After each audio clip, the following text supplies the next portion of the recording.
उत्कल समाज पक्षर अनुष्ठित है शिक्षा बंचाओ आंदोलन। जिलार ग्रामांचल माध्यमिक शिक्षा व्यवस्था प्रतिवाद रे उत्कल समाज पक्षर शिक्षा बंचाओ आंदोलन अनुष्ठित हो जायछि। एही अवसर में फकीरमोहन गोलेई पाखरु एक शोभायात्रा बाहरी विभिन्न प्रकार स्लोगान दे शहर परिक्रमा करने सह जिलापाल गेट सम्मुख में पहुंची जिलार ग्रामांचल माध्यमिक शिक्षा व्यवस्था भुशुड़ा को नहीं प्रतिवाद करने सह असंतोष प्रकाश करथिले।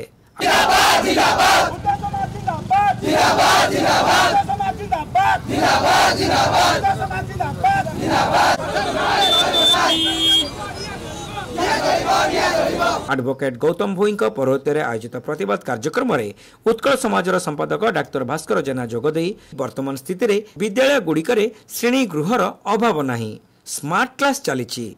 नवम दशम दुईटी श्रेणी पाई स्कूल मानकरे 6 जन लेखाएं शिक्षक शिक्षयित्री रहुछंती। जड़े 2 जन शिक्षक शिक्षयित्री पाठ पढ़ाउतुवा बेले अन्य माने कौन करुछंती एहार तदंत हेबार आवश्यकता रहिछि बोली श्री जेना सरकारक पाखरे दाबी करथिले।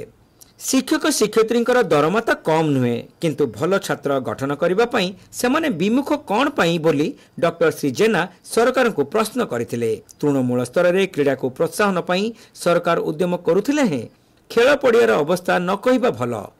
स्कूल मानकर लाइब्रेरी बही रे उई लागी गलानी। विपर्जय शिक्षार शिकार हेउचंती चासी मूलिया आदिवासी एवं हरिजन घरर पिला माने। दारिद्र्य सीमारेखा तले थिबा छात्र छात्री मानकर शिक्षार गुणात्मक अभिवृद्धि, लाइब्रेरी पुनर्विनियोग एवं क्रीडार विकास लगी श्री जेना सरकार पाखरे दाबी करथिले।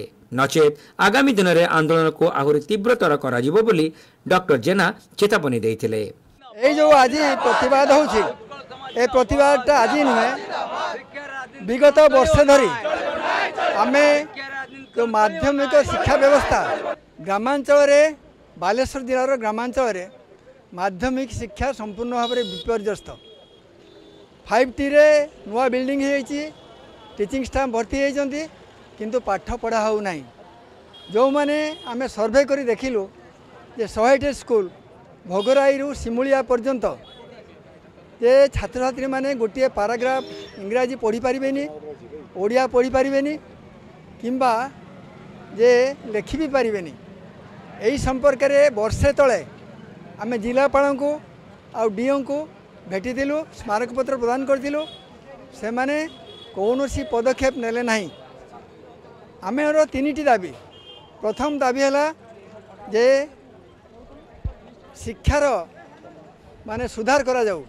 गोटे पिला जितेबाला 2टी क्लास नवम दशम गोटे पिला स्कूल रे 2 वर्ष रहिबो 730 दिन 730 दिन भितर आमे या कहलु जे नवम श्रेणी पिला फाउंडेशन कोर्स करा जाऊ आ दशम श्रेणी पिला ओरिएंटेशन एग्जामिनेशन ओरिएंटेड प्रोग्राम करा जाऊ।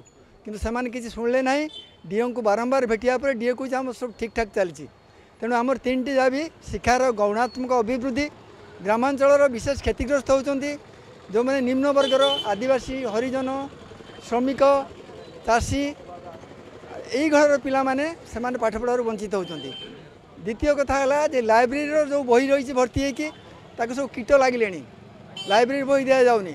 सरकार स्वप्न देखुंट जे ओलंपिक पिला जीवे किंतु खेल पड़ियार पिला शून, खेल शिक्षक स्कूल अच्छा। तेणु यही 3टा पॉइंट उपर आम आज आंदोलन करूँ। आम जिलापाल को स्मारकपत्र देवु, शिक्षा मंत्री देवु। जदि 30 दिन भितर आम दाबी पूरण न हुए यही आंदोलन जोरदार हम। आम शिक्षा मंत्री को माने बासभवन धारणा देवु, घेराव करूँ इत्यादि। पीताम्बर भूया प्रदीप कुमार सिंह एही प्रतिवाद कार्यक्रम में जोगदे जिलार ग्रामांचल विपर्जय शिक्षा व्यवस्था को नहीं सरकार को तीव्र समालोचना करथिले।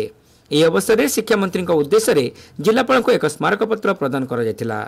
उत्कल समाजर बहु कार्यकर्ता उपस्थित रही समस्त कार्यक्रम को परिचालना करिबारे सक्रिय सहयोग करथिले।